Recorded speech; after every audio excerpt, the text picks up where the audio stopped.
The people's flag is deepest red, it's shrouded of no martyrs dead. And ere their limbs were stiff and cold, a heart blood died, its every pulse then raised the scarlet standard high. Within its shade we live and die, our flint and sailor spear, we keep the red flag flying near. Look round the Frenchman, loves its blaze, the sturdy German guns. Going on. Big up pin, like you. Some important, some not so important, but people want to get there. Sure. So we've got therefore an hour and 3/4. Before I introduce Bob, I've committed myself to ask John Johnny from the YCL who wants to make an announcement. I was just saying we've got a fundraising gig at the class music, excellent fun. It's the second one we've done, so it's just round the corner, you might not know it, the Roxy, Great Western Road, 171.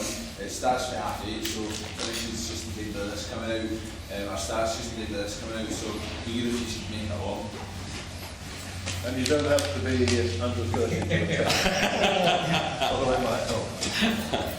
Okay, we're very pleased indeed to have got Bob Holman here to speak. He's probably, I think, well known to quite a lot of people here, and he will be well known to every Star Reader because he's one of the panellists who write in the Voices of Scotland column.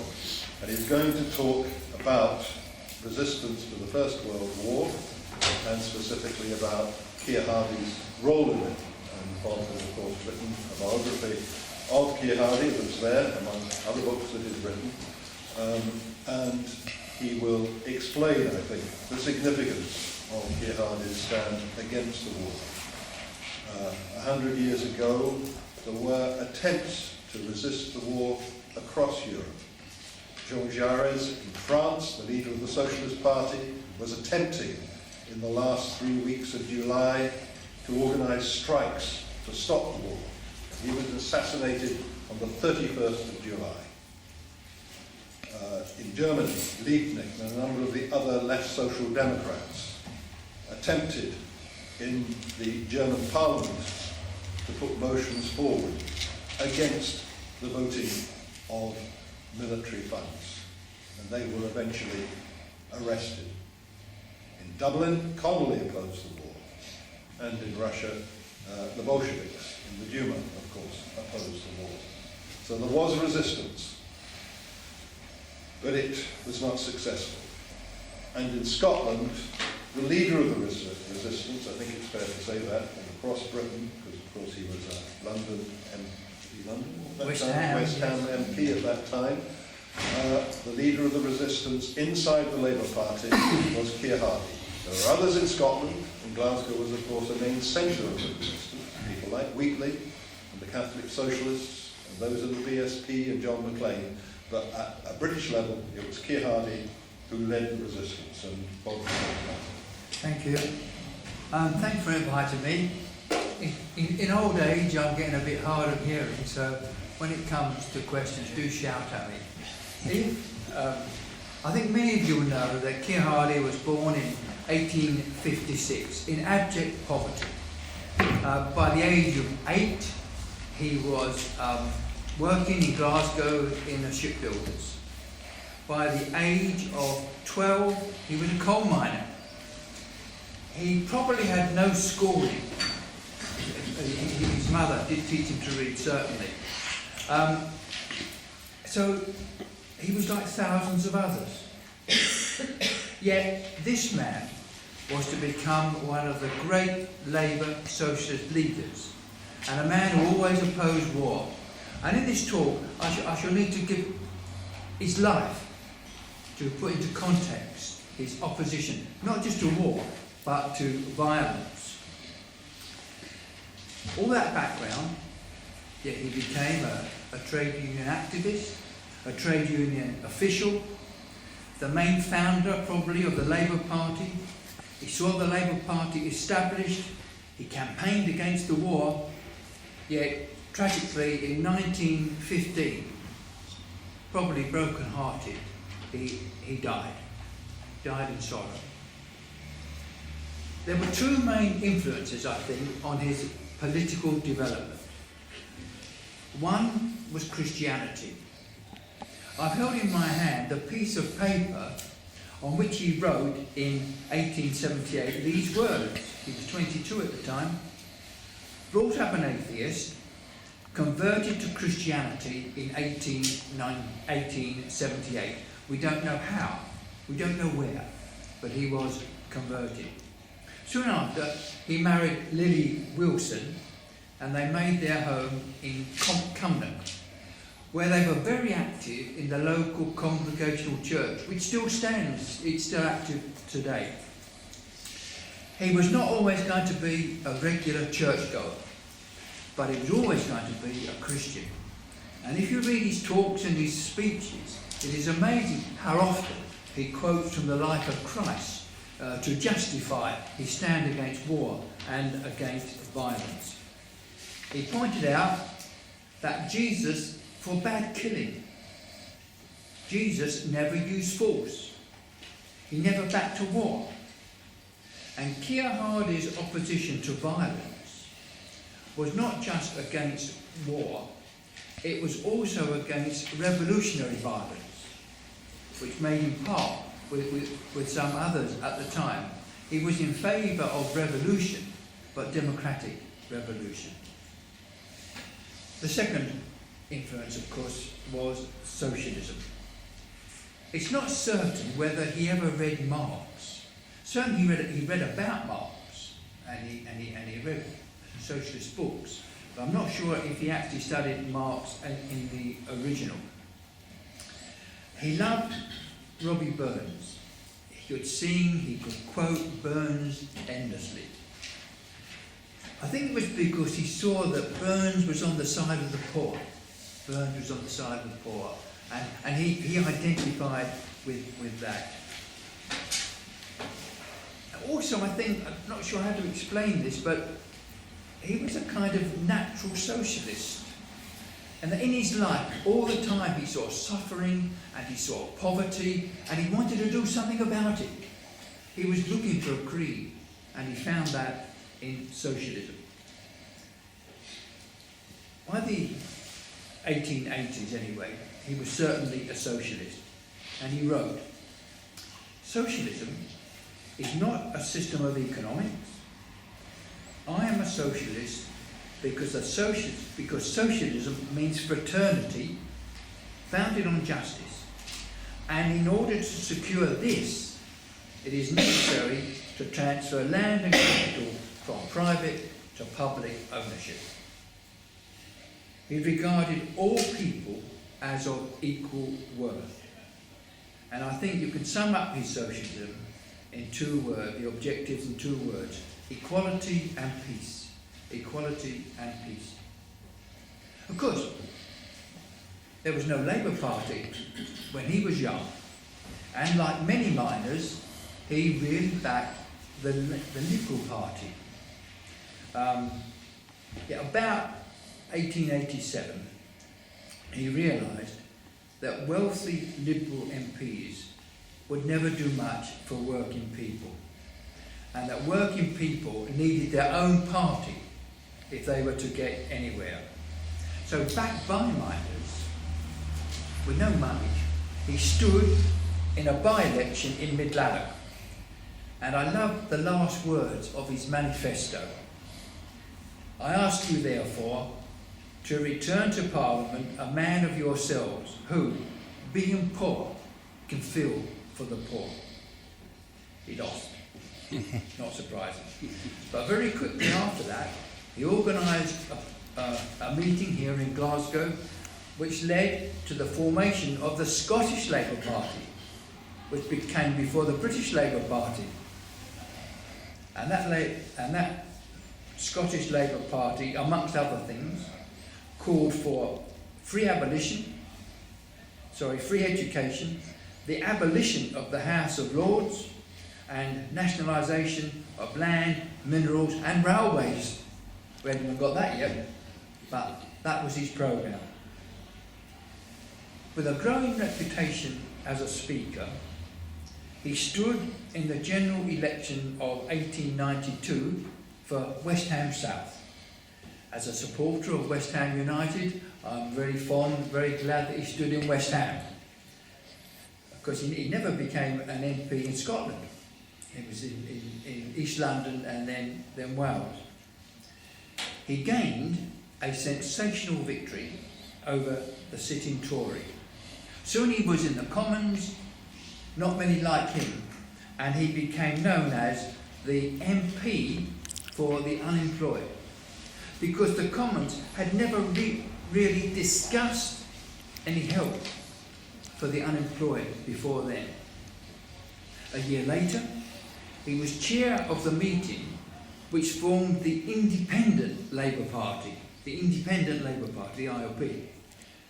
Soon after that, he wrote this: "The aim of the ILP is to create a genuinely independent party in politics, to take charge of the revolution which economic conditions are leading us towards, and its objective is to build up an industrial commonwealth in which none will suffer want because of the overabundance of others." Don't we need that today? None will suffer want because of the overabundance of others. At the next general election, he lost his seat. He continued to campaign all over the country. He continued to edit the Labour Leader, the newspaper, and to support strikes. Then came the Boer War. Just before the Boer War, Hardie made his position clear. He said this: "I do not say we should never fight." He added that if Britain was attacked, if Britain was invaded, he thought it was right to defend it. But he didn't want aggressive wars. He opposed us attacking anywhere else. And, as he put it, and today they fight to extend markets. A year later, war erupted in South Africa, where the Boers, those of Dutch descent, under the leadership of Paul Kruger, rebelled against imperialistic Britain. Hardie, surprisingly, said this: "As socialists, our sympathies are bound to be with the Boers." I don't think he really at this stage grasped what the Boers were like. For Kruger was a dictator and a racist. He was on surer ground a bit later on when he spoke at the ILP conference, when he argued that Britain was in the Boer War to get markets for goods, investors an outlay for capital, and companies cheaper labour. Most of the press wanted war. A few liberals opposed it. One was David Lloyd George, later of course to be the war leader in the First World War, but he opposed the Boer War. The Glasgow branch of the ILP organised a meeting for Lloyd George to speak at. Keir Hardie was in charge of the stewarding, for they were expecting trouble. And it came. Violence broke out. The office of the Labour leader was ransacked. Hardie, not one to back down, got on the back of a wagon to speak in the open air. He was later attacked by pro-war thugs, with the police refusing to protect him. He ran a brilliant campaign. He not only made the case that the war was about maintaining the empire in the interests of capitalism, he revealed that some of the industrial profit makers were in public positions and using them, of course, to back the war and make money. He showed that it was mainly working class soldiers who were being killed. And at home, as always, war meant economic suffering for the poor. He wrote, although the government initially denied it, that British troops ran concentration camps in South Africa for civilians, in which over 20,000 women and children died, mainly from disease. The popularity of the war began to decline and ended in 1902. Meanwhile, he had lost his seat, and was campaigning widely, and he concentrated on drawing trade unions into Labour. We've got to remember that at this time there were a few coal miner MPs. There were no salaries for MPs, so financially these coal miner MPs were paid for, they were supported by the Liberal Party. Therefore, they tended to become the creatures of the Liberal Party. Hardie now concentrated on the Scottish TUC. Here we are. He concentrated on the Scottish TUC. By this time, it was chaired by his friend Bob Smiley. Hardie and Smiley, I was interested to read, first met at a miners' cricket match and became friends ever after that. Already, numbers of miners were in the ILP as individuals. And in 1900, the Scottish TUC agreed to work with the ILP in backing joint parliamentary candidates. Then, very quickly, another meeting was organised in London with delegates from STUC, TUC and the ILP and others, and it was Hardie who proposed, let me give you his words, a distinct Labour group in Parliament who should have their own whip and agree upon their policy. The party would work in the direct interest of Labour. So the Labour Party was created during the Boer War. Trade unions were now an essential part of the Labour Party. I think we should tell that to some of the leaders of Labour today. Soon after, Hardie was an MP again, this time elected for Merthyr Tydfil in 1900, when, by the way, his opposition to war did not lose him any votes. On the contrary. In the Commons, he now focused on the dangers of militarism, both at home and abroad. He explained, militarism draws attention from social questions, subordinates the rights of the civilian to the imperious rule of the soldier, increases taxes, interferes with trade, and glorifies war. It is a contradiction of the principles of Christianity. Queen Victoria died in 1901, and Keir Hardie concluded that the huge military displays surrounding her funeral made, I quote, "The dead body of England's Queen is a recruiting sergeant to help the military business." He was ruled out of order in the Commons. He also spoke abroad. He visited other countries, particularly South Africa and India. And later, of course, Labour was to commit Labour to the end of colony. In South Africa, he was physically attacked when he argued that black workers should be members of trade unions. It didn't stop him, although he was criticised once he was back in the Commons. He now foresaw the coming of World War. He was a regular at the gatherings of the Socialist International, and in 1910 he called upon the working classes to strike against war.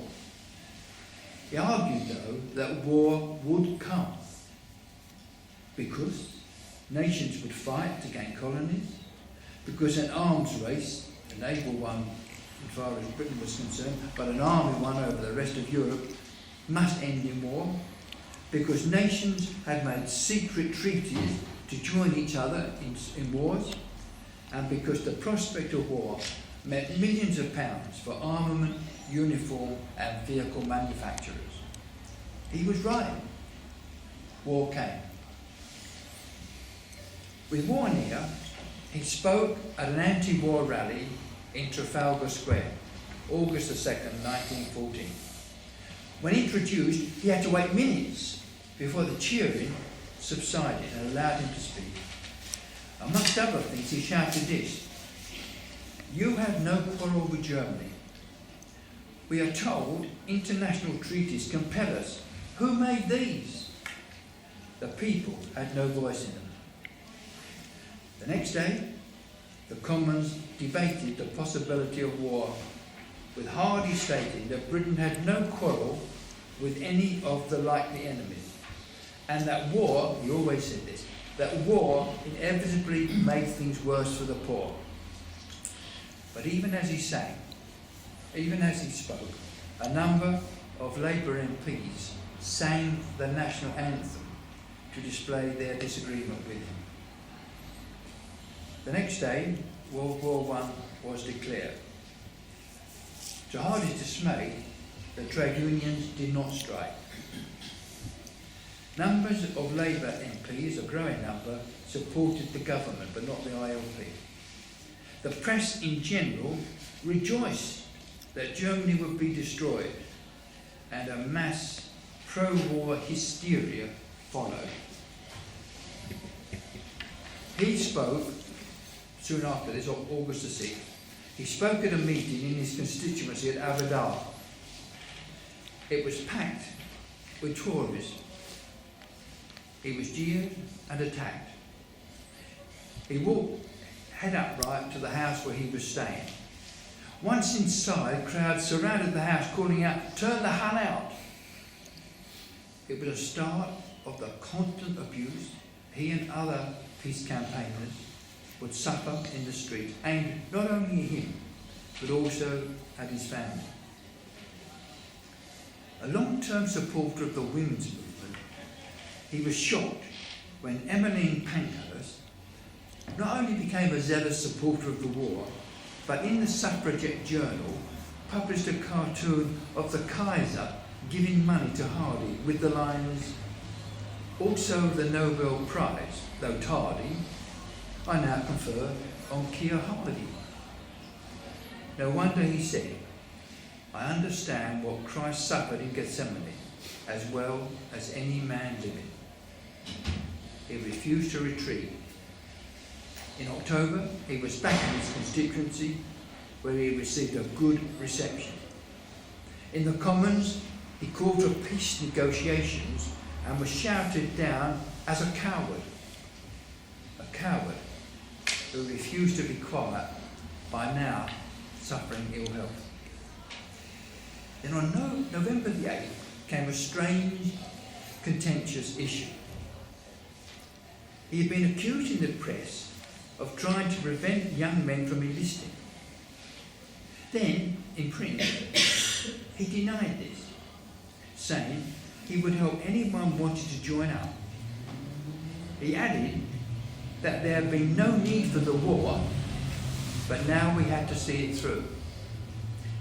This annoyed some anti-war campaigners who considered he was watering down his opposition.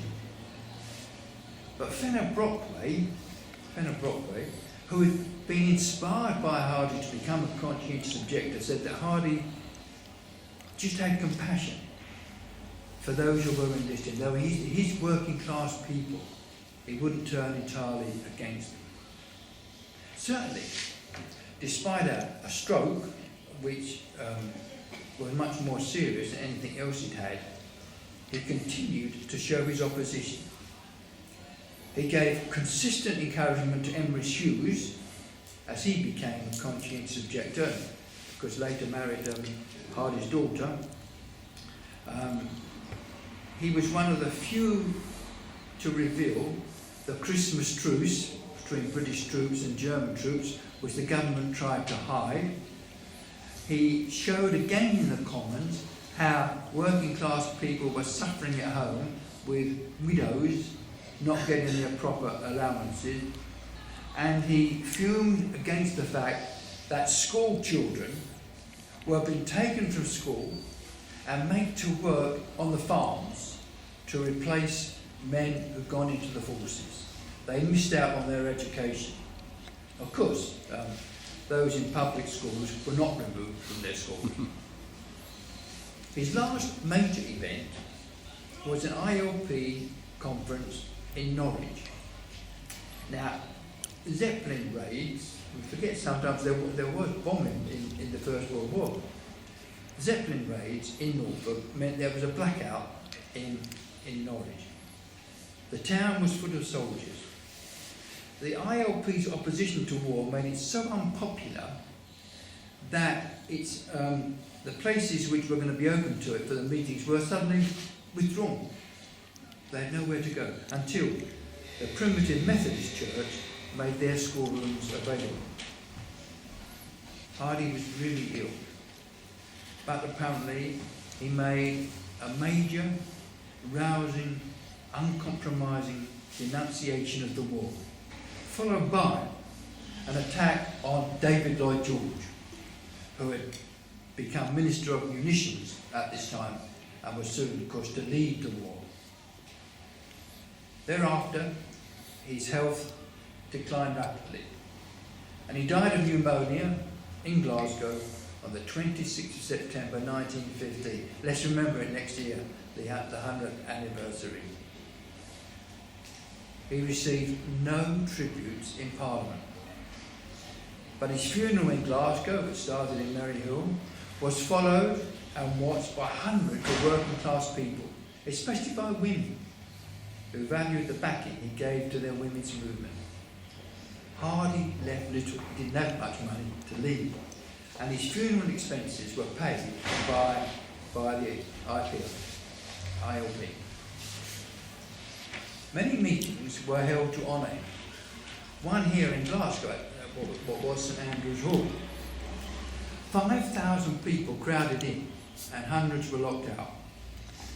At this meeting, a trade union leader, well known in her time, Mary MacArthur, told that when she was the leader of a struggling union of telephone calls, she sought Hardie's help in the Commons. And she said this: as he was speaking to me, one of the great and mighty ones came up, shoved her out of the way, and began to talk to Hardie, praising something he had done. Hardie looked at him stiffly and coldly and said, "I am engaged just now," and turned back to her. Interestingly, that very night, he went to help the women. Typically, he was offended by the mighty and welcoming to the needy. It's said he died of a broken heart over the war and felt a failure. The Labour Party was unpopular and almost split in two. Yet the foundations laid by Hardie and his colleagues were sure. After the war, its number of MPs began to increase. In 1923, it gained 191 seats and formed Labour's first minority government. Hardie had his faults. I list them in my book. But he had many virtues. I just want to name one: courage. Emma Hughes, who knew him better than most, said this: to stand alone, as Keir Hardie did in the House of Commons, scoffed at, shouted down, and to continue undaunted and uncorrupted demanded great strength of character and supreme courage. Alone in the Commons, he spoke for the unemployed. Alone, he called for a republic.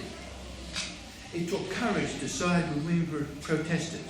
It took courage to oppose the war when the Commons, the press, the public were overwhelmingly against it, for it.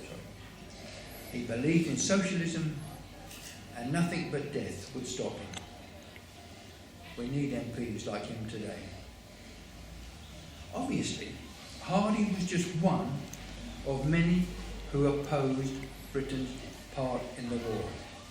Indeed, over 20,000 men refused to join the military when told to do so. Over 6,000 were imprisoned and harshly treated. Others campaigned against the war, but because of their age or because of their women, they were not required to enlist.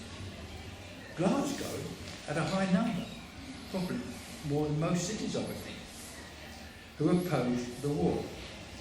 James Maxton and James McDougall were convicted of sedition in 1916 and imprisoned.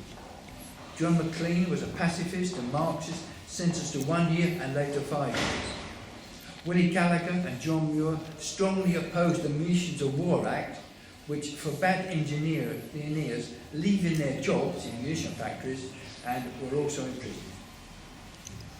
Mary Barber, you will know, the one who, of course, led the Glasgow's famous rent strike, along with Helen Crawford, Agnes Dolan and others, formed the Women's Peace Crusade. At one meeting at Glasgow Green, 14,000 people, mainly women, gathered for it. James Maxton and Willie Gallagher later became MPs. Mary Barber was Glasgow's first woman councillor. They were brave, political, principled people. This year sees the 100th anniversary of the start of the First World War. Official panels, well financed by the government, are organised in the commemoration. Glasgow is going to be one of the main centres. Next year, there will be an enormous meeting in the cathedral with the Queen in attendance and Commonwealth leaders. After the service in the cathedral, they will go to a wreath-laying procedure in Glasgow Square, St George's Square. A group linked to the Jimmy Reid Foundation, actually meets in this room, and chaired by Isabel Lindsay, is not opposed to tributes to the many, especially working class Scottish soldiers who died. It also wants a small plaque to be erected by the Glasgow City Council in memory of those who campaigned against the war. 2 meetings with officials, I was present, were not very helpful. We were told no way could there be a plaque in St George's in George Square. And even if permission was granted, the group would have to pay for it themselves. One Labour councillor, Matt Kerr, has been helpful and arranged for a motion to be put forward at the public meeting of the council to have this plaque erected. To his disappointment and puzzlement, it never appeared. It was postponed. And then it reappeared at the next meeting, greatly changed. I read from Isabel's report. The council decided to co-opt and neuter it, the motion. The motion now read, it will be a memorial which recognised the impact at home of the tumult that war brought and the legitimate efforts that many Glaswegians undertook to protect the interests of their fellow citizens. The press statement, which accompanied it, said it was about recognising the contribution of Glasgow to the war effort. There was not one mention of peace campaigns. They'd just gone out of the window. And yet, those peace campaigners include some of the greatest Labour leaders, some of the founders of the Labour Party, but the present Labour Council doesn't want them mentioned. Our little group, the Jimmy Reid group, believes it will have to obtain its own plaque and will ask the STUC to put it on their building. Thank you. Thanks, Bob.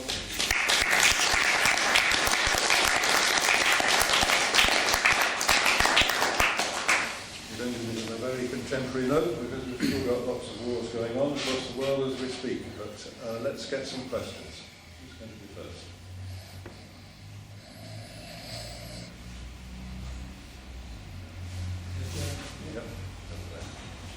I'm Keir Hardie, also part of the Keir Hardie Society, so I like Bob's good bit there, and very forthcoming what Keir Hardie always stood about. It was also about Christianity, and Bob, he wrote the book and that as well, a very good book on it.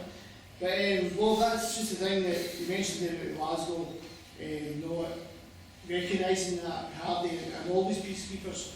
And I know that Mark Kerr's part of the Keir Hardie Society, and I'm pushing Mark on that to get Keir Hardie recognised in Glasgow, and we're looking to do something in Glasgow. And next year's going to be 2015. We've got a lot of things planned for Keir Hardie Society to do things like that. So, Bob, rest assured, I'll be pushing my and the other councils that we know in Glasgow Council to do something on that very point in this area. Thanks very much. Thank you. Yeah, there is a Keir Hardie Society, as we rightly hear, and we are planning a number of events next year to remember Keir Hardie, particularly the contribution he made to build out the party, but also the part he played in trying to oppose the war. And we hope that the council would at least give some recognition to the fact that one of the great Labour leaders, he wasn't born in Glasgow, but he certainly worked here and led his campaigns from Glasgow, and it's only right that he should be recognised by the city. The question, well, in 1912, if I'm correct with my knowledge, there's a big demonstration at St George's Square. There were over 30,000, 40,000 there.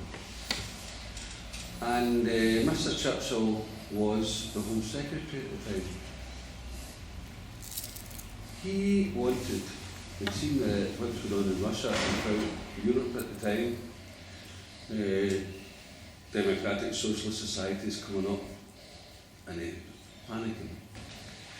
He actually got it through. They had armoured cars there with machine guns. On the platform was James Maxson, Manny Shinwell, John McLean, and other trade union members. He tried to, if I'm correct with this, I might be wrong, the Maryhill Barracks, I don't know that, but the forces were there, wanted to use them, and they went, I wouldn't ask them to do it, because I don't think they would turn on their own thing. So you get a Lancashire residents to come up with armed cars. If that's, I don't know the ins and outs of it, obviously, in history, but that's a right slap in the face to the people like Glasgow. And what you're saying there now about plaques and so forth, it's another slap in the face to the working class of Glasgow, you know. And are they, the people that's in the official positions and council and so forth and that, are they actually aware of the history, or are they just put the blinkers on? Well, the Labour leaders, they should be aware, but it's a puzzle to us why they're taking this attitude. And, well, Matt Kerr, I said to Matt, why is this happening? Why are they so opposed? And he said that they're frightened that praising peace campaigners would offend people. You know, would perhaps offend the Queen and those who are coming to commemorate the war. We should celebrate the war. But I don't know. Why are they so opposed? Why didn't people speak up at the debate? Why was it allowed that the motion was just mauled around and then pushed through just like that? I mean, in fact, there were 3 MPs who put forward the motion, one Liberal and one Green, I think, put their names to it anyways, but there was really no debate. It was all obviously planned beforehand. And this is the position, this is the difficulty we face in trying to put forward the case for peace. I mean, there's going to be commemorations of the war in the schools. Will there be any commemorations of what the peace campaigners did? The papers are full of it already. There's very little about what peace campaigners did. And it's almost like being back in that time where the press and everybody is opposed to peace. And that's why we're thankful that at least the Morning Star is one paper that takes a different view. Next question. Just a question on the actual war itself and the lead up to the war. So-called trigger point, how the assassination of Archduke Ferdinand was manipulated, and some history behind it, and comparisons with today's propaganda. I'm just posing that as a question. Could you elaborate on that for us, please? I think of that. There was the assassination of the Archduke, Yeah. and somehow that was manipulated in a way that ended with a declaration of war. Now, what's the link between this superannuated Archduke and the declaration of a world war? That's exactly what Keir Hardie said. I think the fact was that there were all these secret treaties, and once Serbia and Russia and France got involved in this, one led to the other. Britain said, for instance, that it had to act to defend Belgium. Who said that had never gone through Parliament? It never been discussed in Parliament. Even some cabinet ministers didn't know about that treaty, but it was then used by Britain to justify war. And incidentally, as on another occasion, Keir Hardie did point out it is right that small Belgium was invaded by mighty Germany, but he pointed out that in Africa, Belgium had been one of the worst colonies in terms of cruelty and mass slaughter of black people than any of the European nations. That never came up in the discussions around the war. So the answer is secret treaties. I'm sure we've still got some of them today. Another point I don't know if you're picking up was, how do you see it in relation to today's propaganda, what's happening just now? That was all. Yeah. But it's the same thing, isn't it? And I mean, I think the modern equivalents are, of course, the war in Iraq, the war in Afghanistan. It's just a repeat of the policies of the British government 100 years ago. And this time, somehow, we've got to make a stronger case against it, even though the majority of the press, the majority of Labour MPs will not support us. Right. Yeah. Thanks, it was a really interesting talk, and thanks a lot for giving us a chance to hear it. What you keep coming back to is that what happened then has resonance now. Yeah. And I think the whole point about the council decision, what has actually happened to local authorities, the politics has been sucked out of them. They're now managers of a budget. They're not politicians. But I think what it made me think about is why Keir Hardie wanted to set up a Labour Party. He had the ILP, which was growing. It might have been slow, but it was recruiting members. It had a clear socialist position. It was going out into trade unions and making inroads there. He had something that, for us now, we'd be jealous of.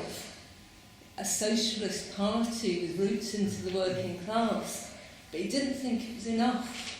He recognised that that wasn't actually going to be what made the significant change. It needed the trade unions. Yeah. Even though those trade unions often needed to be dragged kicking and screaming into that approach, knowing that they weren't socialist bodies. They might have lots of socialists in them, but they weren't actually founded on the basis of socialism. They were there for another purpose. But he recognised that those were essential forces that they needed to create a new party that wouldn't be as pure as the one he had, but it was necessary to build. And I think what we recognise all the time, for those of us in the Labour Party more than I think others, is the difficult path we tread there, because we are having to deal with a party that isn't committed to class politics. And it's our job to find a way of making that happen. It would be lovely if we could go away and form a new party that was nice and pure and clean, but it wouldn't have those links and roots, and that's what I think the lesson I would draw from, you know, Keir Hardie in general, Yeah. and your talk was Yeah. very helpful. Thank you very much. In fact, you make a very important point about Keir Hardie, which is one of the criticisms of him, one of his faults, if you like, which I enlarge upon in my book, is that he, in some ways, he was prepared to cooperate with the Liberal Party, and he was prepared to bring into the party people who were Labour but not Socialist, because he wanted to win the elections. But he always argued that in the end they would become socialists, which I think was a mistake. I mean, you've got to remember that you know it seemed impossible for Labour ever to get government. You know, when he was first a Labour MP for West Ham South, there might have been two others in the Commons, you know, who voted with him occasionally. Although in the end they both became Liberals. I mean, it was a terrific task he was facing, and somehow he had to draw the crowds in. He had to draw the publicity in, and he went down that route. If he'd gone down the route in which the ILP and Labour was just a socialist party, he feared they would never get power. But the question for us now is that it's gone completely the other way. We've still got the Labour Party, but the Socialists are in the minority. And the big question for me, as I'm sure it's been the big question for you, is do I stay in the Labour Party? I've been in it 53 years, I've often felt like resigning. But I think this is my party. I joined 53 years ago because I believed it would fight for equality and peace. And why should I leave? They should leave. And I think there's a tremendous crisis now because obviously the Labour leadership almost seems to want to lose the working class, as it were, and to win the middle class vote. And so the question for us comes up again. But then that raises the question: what about independence? You know, is there a way forwards there? But you're dead right. I don't know the answers. But I think one thing about staying in the Labour Party is that sometimes you can open your mouth and you might get criticised, but you can say you are a socialist. You can say you believe in dreadful things like nationalising the railways. So I stick with it. Is that what you do? Yes.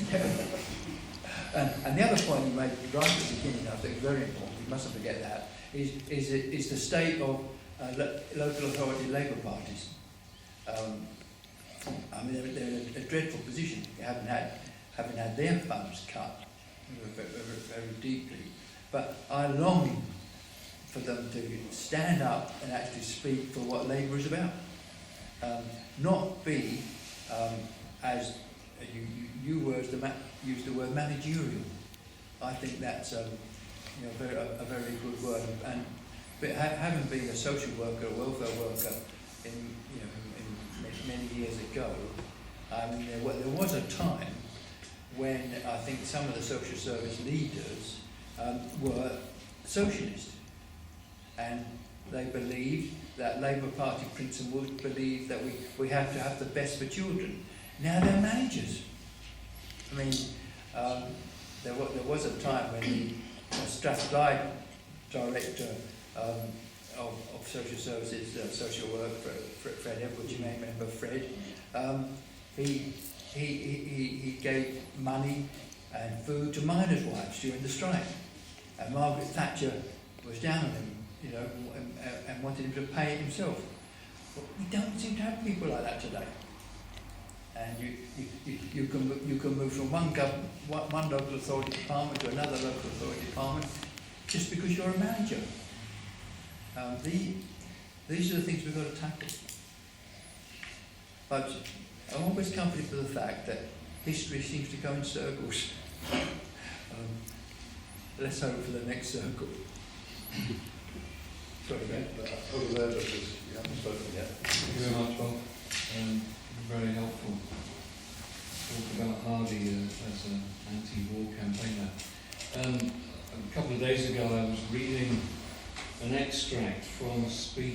delivered in Bradford, I think in 1914. And the key part of this speech was directed to children. Whether it was an address entirely to children or whether he turned aside to speak to children, I'm not sure. But I found it profoundly moving that in the shadow of war and wrestling with all the issues that you've described, you find this man able to connect with children and speak to children in a way that was so profoundly moving. He says things like, love flowers, love the earth, love everything beautiful. Love peace. Yes, and it just struck me that his greatness is not just in what he was against, but actually what he was for and what he was as a person. There's something almost Franciscan about that speech, and I think he's such an example in that respect as well. Also, it's just a small thing, but he was very much for animals. He couldn't walk past a horse or a dog, without comforting them and touching them. If one of them was being ill-treated, to intervene. This partly comes from Burns' poetry as well. This kind of love he had for animals, and wanted to look after them, care for them, and it's a lovely side to his nature. Who's next? You wanted to come in, I think? Yeah, I'll just, we were saying about the lady over there, the Labour Party. There was a meeting last week, right, and it was about the Yes campaign, where everybody's got their own opinions. But it was raised, and I do agree with this, by the way. If people in Scotland want to live in a socialist country,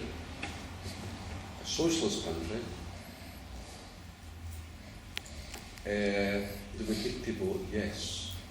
Because as the way I see Labour's going in England and that, and I don't mean this nationalistic stuff, I'm not into that at all, but I'll be honest with you, Labour, in my opinion, will never be in power for the next 10, 15 years. I actually believe that. Because I'm not a true... In power... In power, they'll never be in power the country, they'll never be in power. Because there'll need to be a total revulsion of the working masses, and there's a big problem. See, we were talking about the neoliberalism now in all modern societies. There's no masses, there's no 40,000 miners, there's not the mill girls, there's not that. It's all high tech now, specialised things. So obviously, international corporations and globalisation, this is where Labour are kind of strung up that way. They've not got the mass, the working class, the actual fundamental grassroots insurrection that people are treated with. But where do you think the trade unions come into this? Well, I fell into trade unions years ago, and I'll tell you why. I was a trade unionist all my life, and this is where I really took me hard. Jack Jones retired, and I admired him. I really had a lot of time for that man because he gave his time. I'm a pensioner now, so I'm going to work for the pensioners and senior citizens, the land. And then we had Lord Scanlon, right? Yep. Gavin Laird, all these so-called great trade unionist national officers, and they joined the House of Lords. Now, I don't know, people will turn and used to say, but you need people in the House of Lords to counteract that. I says, no, you don't. You want to do away with it, And I actually see there's very little difference between, people might get surprised, between neoliberal conservatism and the present Labour Party. And I know the three people to blame for that. Well, that's going to be controversial. Well, it's just the way I feel. I mean, that's an open meeting, and I think It's good. good. Let's see how we go there. It should be pointed out that we're going to have the biggest strike in, 2 days' time. We've seen since 1926.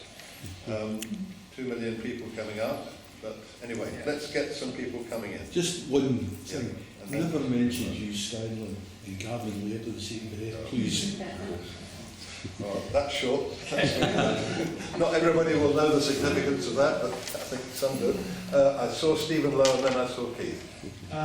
You were, well, 100 years ago now, you had a huge effort of the left across Europe to try and insist on a class interest rather than a national interest. And you alluded to Hardie getting involved in that in about 1912. Was he involved in that European struggle in the run-up to war? Was he doing anything, outside the UK and sort of interacting with people? And he didn't go to the meeting once the war started. That was because of illness. He was dying.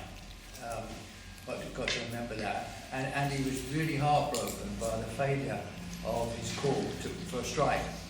He wanted all people, all working class who used to fight and to strike. That never came off. And I think in many ways that really depressed him more than anything, because he thought in 1910, 1912 that the working classes were moving in the direction he wanted.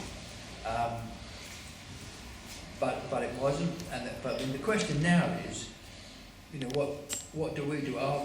Do we go down the trade union? Many trade unions sitting here, I know well, and can they should they stay with the Labour Party, or should they go their own way and form a different party? I mean, these to me are crucial issues for us to face.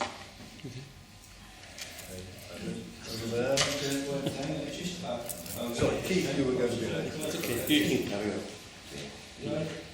Okay, just to say that, when you ask this question, just quickly, Keir Hardie had to go to England to get elected, so much so for the great Scottish genetic socialist mentality. I just like to point out, I had to go to England to get elected, and we could get deeper into it if we want, okay? Well, we'll leave that point there because it's important. I think it's an important point. But I think one of the dangers about the Yes campaign over the last couple of years is it's actually put real politics to one side. We've just had an election for a parliament that nobody knows what it does and even fewer actually care about. And nearly 400,000 people either voted for ultra-right or right-wing parties between the British National Party, Britain First, UKIP and of course the real Tories. I'm a pensioner. In my lifetime the only party that ever got the mass of the popular vote in Scotland was the Tories. The idea that just by voting yes is going to change anything, what we have in offer is, instead of a neoliberalism from Westminster, it's neoliberalism actually for Brussels via Holyrood. So therefore, I think that what we should be doing is capitalising through the unions, making sure that the strike on Thursday is a success, making sure that people know what's the issues and not getting tied up in these narrow sectarian issues. And put in the arguments against neoliberalism. Indeed, because indeed. No political party does. And to say that the Labour Party can't change, I mean, I remember, what was it they said that after Ramsay MacDonald, the Labour Party was finished, it was never going to rise again. Well, it did, and it did many great things, especially in the aftermath of the war. And one of the important things is the Labour Party that took us to war in Iraq, and I'm sure most of the people in here marched against and campaigned, was also the Labour Party that organised to stop us getting into Syria. So therefore in a short period of time they went from one horrible position to a position that I think most people in here do. So therefore it's still where people are, it's still who people vote for, and that's where we have to be in order to make sure that those votes get stronger and stronger and stronger. There's a wee bit this week they're going to let the publicly owned railways bid for franchises. We need to make sure to move them a wee bit further to make sure that we're going for renationalisation. It's not a lost cause. We have to support it and we need to push for it. Just to go back to the desertion of MacDonald, everybody said that Labour was over, but it seemed to be after the election, of course. But the man who played the biggest part in reviving Labour Party was George Lansbury, who became leader. My parents used to call him Good Old George. And Lansbury, certainly not an intellectual, but he did revive the Labour Party, and the person who was at his right hand, he was training, was Clem Attlee. We forget that. Lansbury is the forgotten man amongst Labour leaders, and he's forgotten for several. He was a pacifist. He was a republican. He would never move from Bow. He refused a pension that was due to him as a cabinet minister. Has the Labour Party leaders today got any people like that? Or would they not even be allowed in the party if they were Republicans and pacifists? I mean, there are a few. Yes. Sadly, not in the leadership. Yeah, sadly, not in the leadership. But they are elsewhere within the parliamentary party. But I'm with you what you say about the trade unions. And I think they're one of the hopes at the moment. And what annoys me is I read the Guardian and I read the Morning Star. The Guardian says hardly anything about trade unions, and the Morning Star full of it. So buy the Morning Star, spread it. I think we'll all agree with that. Yes. Thanks, Tom. I saw Tom here, and I then saw Hugh. Yeah, I think there was very similar things in Keir Hardie. He started his career, that's what he faces now. He made that clear, involved in the contribution. Because at that time there was a crisis of platform representation of one class, and we got that down. There's also national politics. I've got a working class as I have now in Scotland in my view. So these are very similar problems we face, and it's I think it's contributing problems within the trade union movement. So many of the members adopt a national position as opposed to a class position. And regards comment was saying over there about the demise of the trade union movement, clearly it's changed over the years because of industry has changed. But many people who work in the public sector, like myself, started off their work in industry, and the Master Fine Edwards, etc.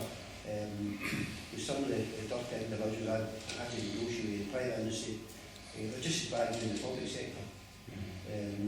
I worked as a welfare east officer, and I wasn't in the public sector during the minor strike. A few years after it, I went into it, and many of the people started working with were actually out in the coalfields, maximising benefits for people during that time. So I think there's been a change in the public sector over the years.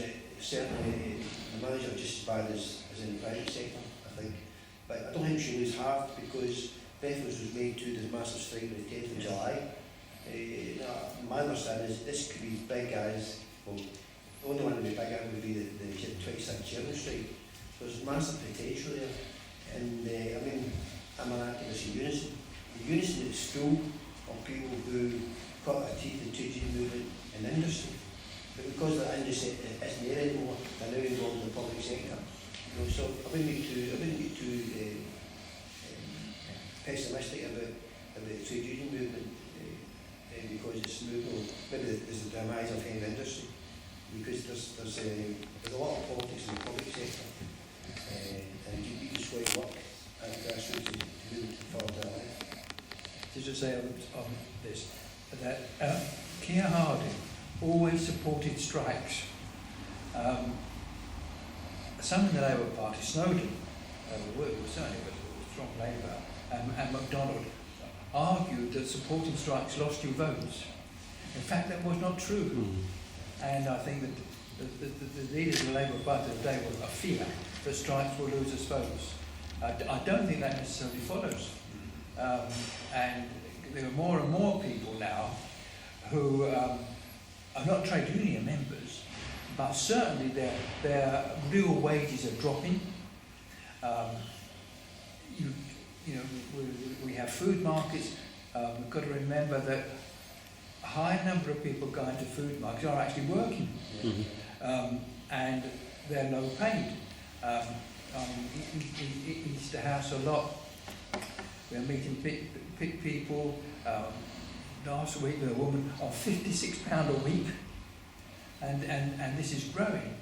And I think these kind of people are the ones who could be recruited in, as it were, the new public workers, the ones who will support strikers, because they're suffering for it themselves.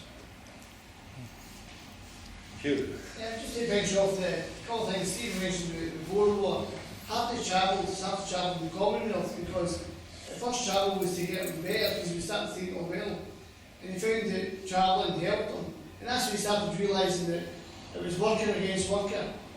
And the thing I want to venture off was, have they travelled with Cunningham, and Cunningham started the member of the SNP, but Cunningham had the money to take Hardie around the country to all the meetings. And Cunningham wanted an independent Scotland 100 years ago. And it was Hardie that said to Cunningham, my socialism has no border, and that's still the same today. It's Hardie travelled the world, and he's seen it everywhere. Poverty was everywhere. It was not just in Scotland, and that's the point he's made there. Well, this is going to come next. Yeah. Can I just say something that might be a bit controversial?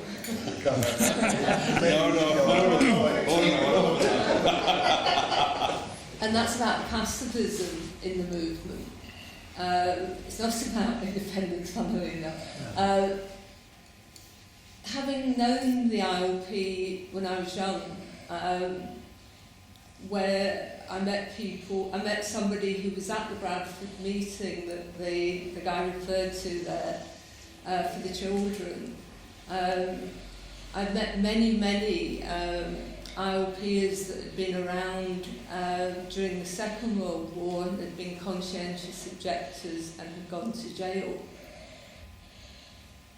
They were not necessarily socialists, and I think they did have an impact on that part of the movement at the time that actually took it off in a different trajectory away from class politics, that it became a place where conscientious objectors would go, and rather than being politicised within it, tended to change the nature of the IOP to some extent.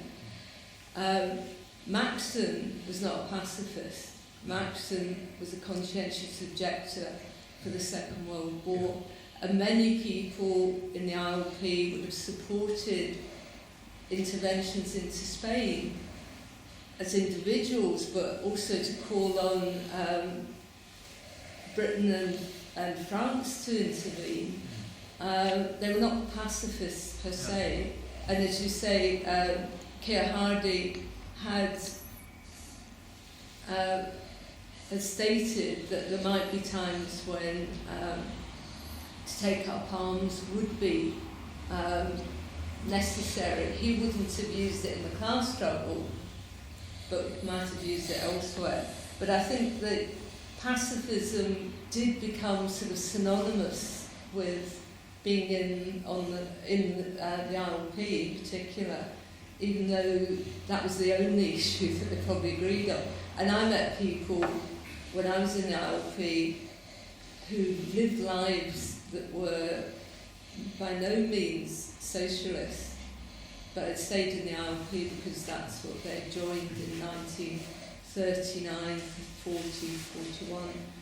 And I think there's an element of that when you're looking at Emmeline Pankhurst, because she was a suffragette, because she fought for women's suffrage, didn't make her by any means a socialist. And I think we tend to forget, and that's why I guess that class does underpin our understanding of what we're fighting for. I mean, I think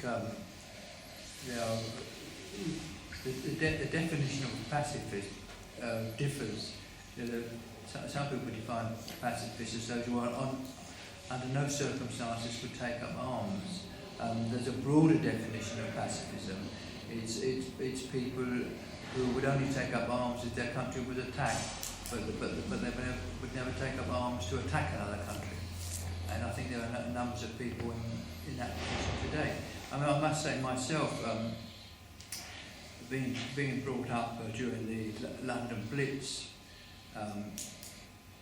when I saw many deaths in East London, my own mother and brother were buried alive but rescued. It, as a youngster, I wanted nothing more than to attack Germany. It was only later that I realised that in Germany there was many people against the war and probably for it. And it's those people that the links need to be made because they're still there. And we must never just look upon one country as an enemy. That's the fallacy of war. To see all the people in the opposing country as the enemy. I'm afraid, as in the First War, the Church of England tended to preach. That God's on our side, He's not on their side. And we've got to have a deeper analysis and a deeper ethical position than that. Just you mentioned the church there. And it's fascinating to hear Keir Hardie's involvement, be it unofficial. But what was the church's attitude to socialism and the new Labour Party? Not the new Labour Party, the new Space Labour Party. There were socialists even within the Church of England, but they were a very small minority. And when the war came, most actually backed the war. Keir Hardie always insisted that if we took the words and practice of Christ as He preached them, as he lived them, then that is for peace, and it would never support the war. But of course, it brought him into terrible fights with the church. And I mentioned the meeting at the end of his life in Norwich, when the Primitive Methodists handed over their schoolhouse for the ILP to have its meeting.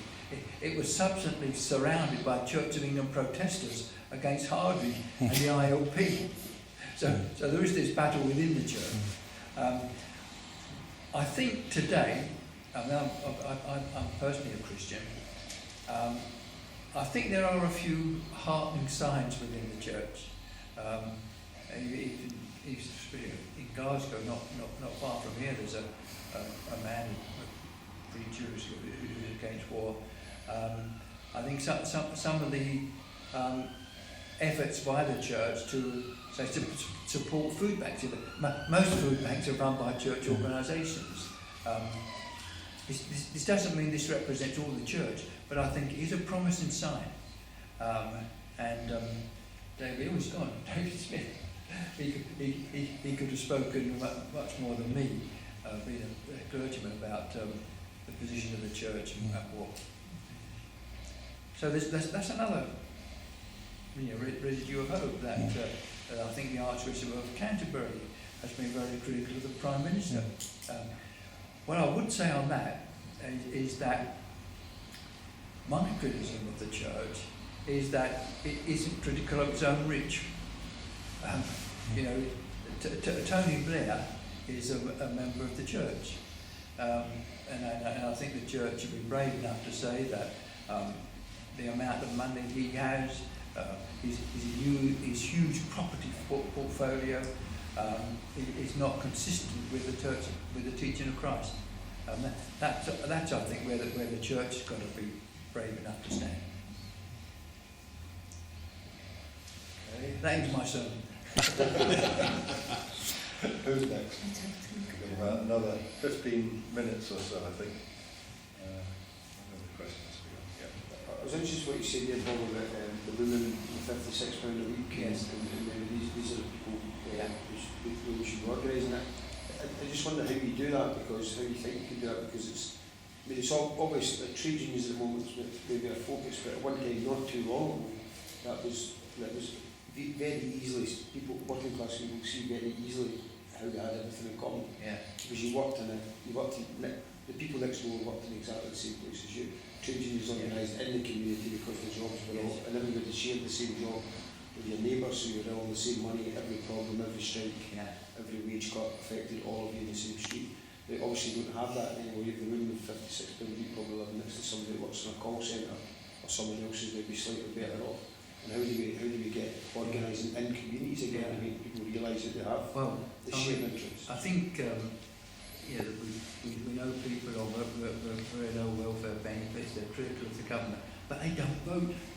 And I spoke to one and she said, all politicians are the same. You know, I don't want anything to do with them. And if you've only got to look at the percentage of people in places like East Coast who actually vote. I mean, it's almost minute. But so the question is, how can those people be reached? I mean, I think that the people who are at the wrong end of the welfare cuts, and we've got to remember, and I say this to my shame, that the Labour Party supports the welfare cuts. I mean, do you know the welfare cuts are going to get worse? This year there are more, the cap, there are more billions being taken off welfare this year. It's going to get worse for people on welfare, not better. Despite all this rubbish about the economy improving, it's not true. And there is a field there of people we should be able to reach. And I think you put your finger upon how do we reach them? Because you find now that even your Labour MP doesn't live in the area where that's going. But perhaps it's up to us. I mean, we've got Ian here. Remember, we go to Easter House Baptist Church. I think we reach out to a few. There's that going on. We do act politically. I must say that John Mason, who's a member of Scottish Parliament, and SNP of course, but he does have good contact with local people. He lives in the area. He does a lot of personal work. I think he's a good example to other MSPs, because I think the only way you reach people in need is by personal contact. It's not the radio or the TV. If people trust you, that's the way forward. And I think that applies to us as Labour people or other people, whatever we are. We've got to be in touch with the people who are really at the bottom. And the great thing about Keir Hardie was this, he said to the other MPs, don't spend too much time in the House of Commons. He said, you become a member of the Commons Club. And that's why when he was an MP, he was out campaigning. And when he was out campaigning, he didn't stay in hotels, he stayed with local people. And everywhere he stayed, and if there were children in the house, thereafter he always sent them a postcard. He had this personal touch, and I think we've got to remember, whatever our political policies, great as they are, we must have this personal outreach, this personal touch. This will mark us as different. We say the Tory cabinet, 17th meeting, they don't know anything about what's going on amongst the board. Unfortunately, it's true of many other politicians. It's not just true of the 17 Etonians in the cabinet. That's I think something we should take up in our talk. I mean, how do you reach people? I mean, people on welfare now, almost without exception, are in poverty. It's rubbish on the programme on TV about we've seen it, the unemployed, this chap with 26 children making a fortune. A TV person phoned me up. We're doing a programme about these families who for 3 generations nobody's ever worked. And they've always lived it up, drawing. He says, can you introduce me to one? I said, I don't know him. And he said, This producer said, that's what they all say. I mean, they are, but they're a minority. And what you do find, of course, is people on benefits, on the whole, are not feckless, are desperate for work. And somehow we've got to get that across as well. It shouldn't be a shame, as Labour people, we should break the shame that's been imposed on people on welfare. It's not a burden, it's an investment. It's something, a welfare state, something we should be proud of. And that's the part of where the Labour Party should go.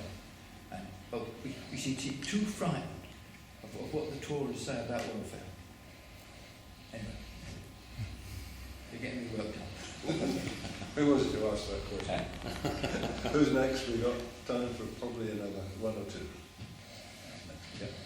Yeah, I just one of the things that I'm struck when you were talking and reading about that period is how much Keir Hardie travelled, and also how, like the contact you described, but how when you read literature about the early days of the suffragettes and the working women organising, because again there's a kind of myth, I think, that there was a separation between the two movements, the campaign for the vote and women struggling to improve their own conditions. It's not all a myth, but it's exaggerated, because actually there are a lot of working women that Keir Hardie worked with who understood absolutely that they needed parliamentary representation and power and vote as well as doing their organising. And I just think it's quite impressive. I mean, you sort of read stories about like the Lancashire mill workers, and you'll discover Keir Hardie it's kind of incidental in their story, but he was there, he was doing meetings, he was all over the place.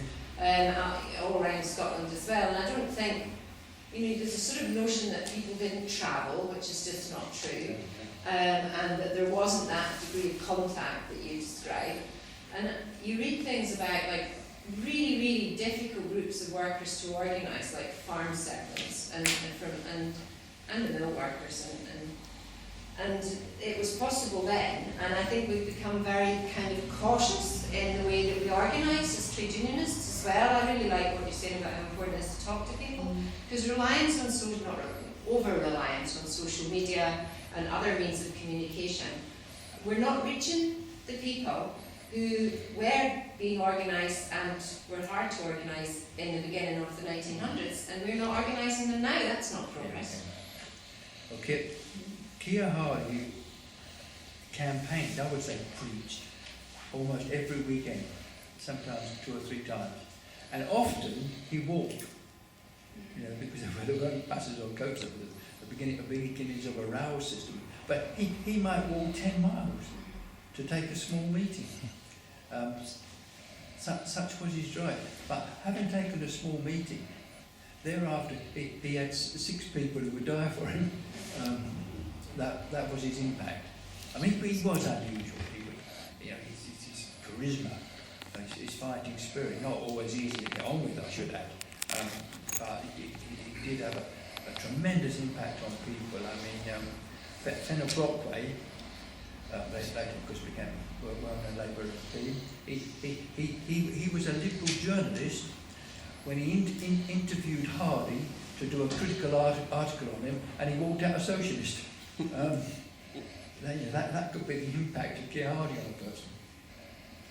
So come on, you trade unions, bit of charisma. Right, have we got any trade unions with charisma here? I think we've got a number actually. Alright, who's next? One more. Just a question, one. Here, that's a trade unionist with charisma. I'll finish at this point that having that travel on the was the point as we were talking about. The point as we were talking about was I've lost it maybe all summer days and that. No, so I've lost it. I lost it bad and I can't remember what it is. Sorry, Rob. I know the feeling. Try somebody else and then let me come. Bob will remember. When Hampton's elected, remember it was all, the people didn't have a vote. That's the point I was going to make about the women's vote. The women never got a vote in 1830, and ordinary people never got a vote in 1919. So remember, that's why Hardie got like, Hardie get 606 votes the first time he stood, which was phenomenal. Yeah. That was phenomenal. And that was a brave 606 that voted for him. And that's why Hardie was booted down in Parliament so often. You know, he was the first to stand up for the working class, and that's what made the man remarkable. You know, and he done 3 meetings a day, he travelled everywhere, and it was, as soon as he woke up, he went to another meeting. And one of the things that, I know John's sitting here, we do a Keir Hardie walk every year to remember that. He walked everywhere, and that's what was all speeches about. It was all working people. It was the only working people who know those laws. You had to take money to vote, and that's the remarkable thing about Hardie. You get voted in as an ordinary working man, and that's what's wrong with the Labour Party, and I'll speak about, is there's not enough local representation of working class people in there, and that's the barriers we're trying to break down now. And the only way we can do it is staying in. You know, after September 19th, let's all get back together again and reclaim it if that's what you want to do. But I'll leave it at that. I think you wanted to come in, didn't you? I was just going to tell you a story, Bob. I'm from Cumnock, and we used to hold an annual Keir Hardie Memorial Lecture. And the last one, it was quite a short, and it was in the church, the congregation church. And the local minister also spoke, Jason Boyd, wearing a CND badge, so not all. He read for minutes from a meeting, but just to tell you about the kind of guy Keir Hardie was, minutes from a meeting where Keir Hardie had been the guy that complained about the minister at the time drinking alcohol, and he was the one that wanted something done about it. But then at the meeting, it turned around for they were all going to sack him in, and when Keir Hardie realised they were going that far, he ended up taking the other side and arguing for the minister.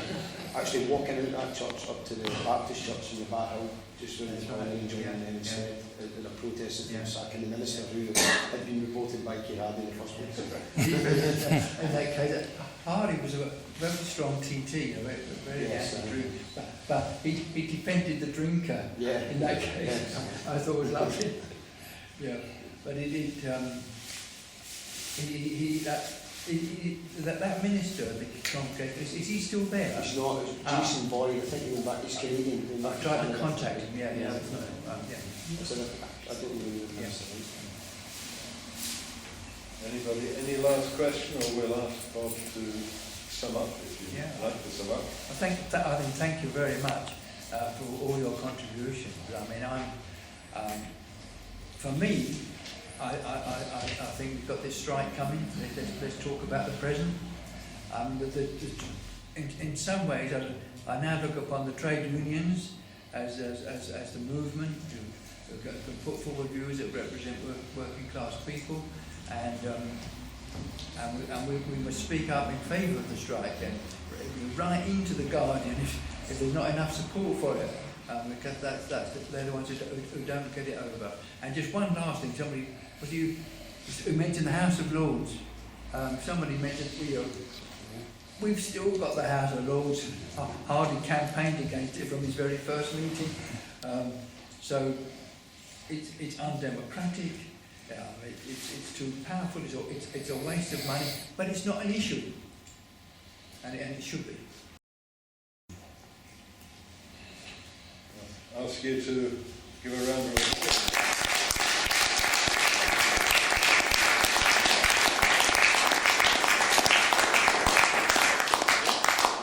You stimulated very lively discussion. You also mentioned the Morning Star, more than once. Give him a fee. And the Morning Star is, of course, the only paper that will report what really happened on Thursday when it comes to Friday and Saturday. All the other papers will say, oh, it's been a flop, nobody turned up. You will be able to read the report from the Morning Star. As you could of the peace demonstrations and all the other demonstrations, the People's Assembly demonstrations that were completely blanked out by the other press. 50,000 people in London, and the BBC. Not a peak on the BBC, nothing. So I'm making an appeal to the Morning Star. The Morning Star is a cooperative. It's got trade unions that own shares and are on the management committee, but it is a loss-making cooperative. It's not profit-making or non-profit, not-for-profit. Unfortunately, the Morning Star always makes a loss. It has to print, and it has to have journalists, it has to have administrators, and the income coming in is never enough. So at the moment there is a campaign to try and raise, I've forgotten the amount, I think it's £150,000 to keep it afloat by the 12th of September. I think so far only about a third has so far been raised. So I'd ask for a collection.